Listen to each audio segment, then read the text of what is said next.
Кыргызстандын президенти жана экс-президенттердин макамына байланыштуу мыйзамга өзгөртүүлөрдү киргизүү сунушталууда. Коомдук талкуусуна чыгарылган мыйзам долбоорунда экс-президенттерге берилген бир катар жеңилдиктерди алып салуу каралган.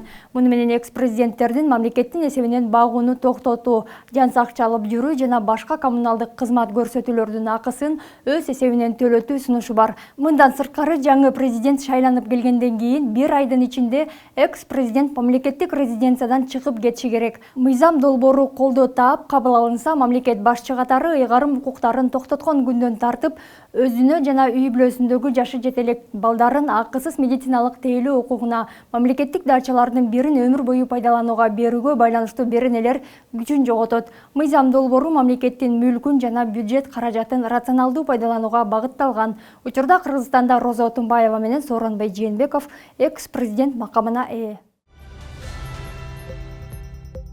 Башкы прокуратура эсеп палатасынын текшерүүлөрүнүн негизинде Кумтөр ишканасын текшере баштады. Текшерүү иштери 23 августтан тарта башталды. Кылмыш ишин козгоо же козгобоо маселеси текшерүүнүн жыйынтыгына жараша болот. Министрлер кабинети Кумтөр компаниясынын ишинде чоң өзгөрүүлөр болгонун кечээ күнү кабарлап, текшерүүлөргө байланыштуу Кумтөр компаниясынын буга чейин жетектеп келген Теңиз Бөлтүрүк жана ишкананын финансылык директору Рыспек Токтогулов ээлеген кызматынан четтетилгени айтылган. Текшерүүнүн жыйынтыгында финансылык мыйзам бузуулар болгону, күйүүчү майлоочу майлар, тамак аш жана тетиктер жогорку баада сатылып алынганы аныкталган. Кумтөр Голд компания ишканасынын президенти болуп, компаниянын ички структураларында иштеп келген Алмаз Барктабасов, башкармалыктын төрагалыгына Болотбек Идрисов дайындалды. Министрлер кабинетинин төрагасы Акылбек Жапаров, ошондой эле министрлер кабинетинин төрагасынын орун басары Камчыбек Ташиев Кумтөр кенине барып, жаңы дайындалган кызматкерлерди тааныштырды. Кумтөр Кыргызстандын элине иштеши керек. Биз ишкананын менеджментинен эффективдүү жана сарамжалдуу башкарууну талап кылабыз. Жерде нандын бир күкүмүнө жатпашы керек. Кумтөр элдин байлыгы жана ал элге гана пайда алып келиши керек. Ишке карата көзөмөл катуу болот. Эч кандай коррупциялык көрүнүштөр болбосу тийиш. Карьер 1 секундка да ишин токтотпошу керек. Иште эч кандай кемчиликтер болбошу керек. Министрлер кабинетине дүйшөмбүгө чейин иш пландарыңызды тапшырыңыз. Ошол эле учурда 17,5 тонна алтын казып алуу боюнча белгиленген планды аткаруу зарыл, деди Акылбек Жапаров.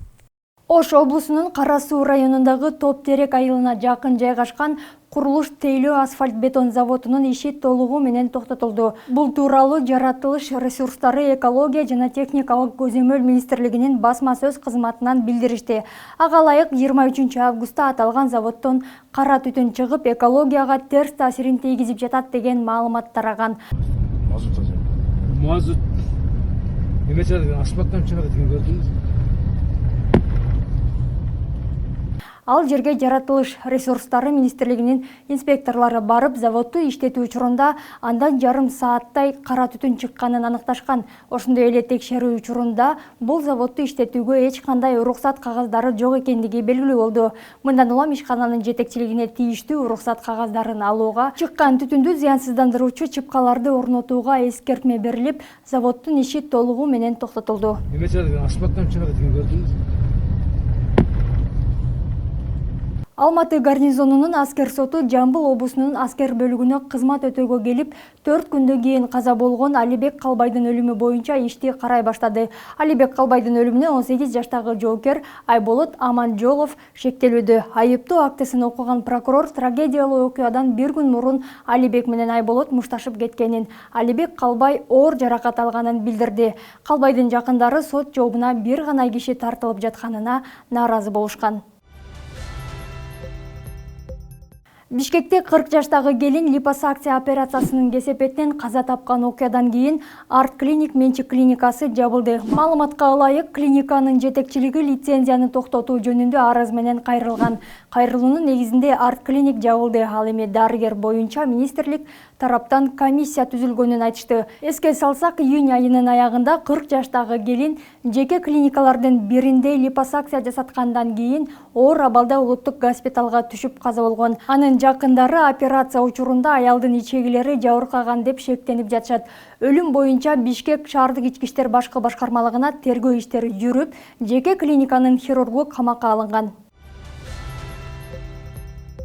Самарканд облусунун медициналык тарыхында алгачкы жолу боор алмаштыруу операциясы жасалып, жыйынтыгында бейтапта донорда каза болуп калды. Маалыматка караганда, операция Самарканд облустук көп профилдүү медициналык борбордо 9 августта жасалган. 57 жаштагы бейтап боор циррозунан жабыркап, ага 35 жаштагы кызы донор болгон. Аял өзү 12 августта, кызы 16 августта көз жумган. Донор болгон аялдын артында 3 баласы калды. Операция маалында анын күйөөсү Орусияда иштеп жүргөн. Ал аялына донор болууга жазуу түрүндө уруксат берип, тиешелүү документтерди электрондук түрдө жөнөтүп жиберген. Операция 13 саат 20 мүнөткө созулган. Урматтуу теле көрүүчүлөр, биздин Борбордук телеканалды социалдык тармактардан, YouTube, Facebook, Instagram жана TikTok баракчаларынан да көрүп, өлкөдө болуп жаткан жаңылыктар менен кабардар боло аласыздар. Сөзсүз түрдө катталганды унутпаңыздар. Сиздер менен мен Нуржан Султанбекова болдум. Кийинки эфирден көрүшкөнчө аман туруңуздар.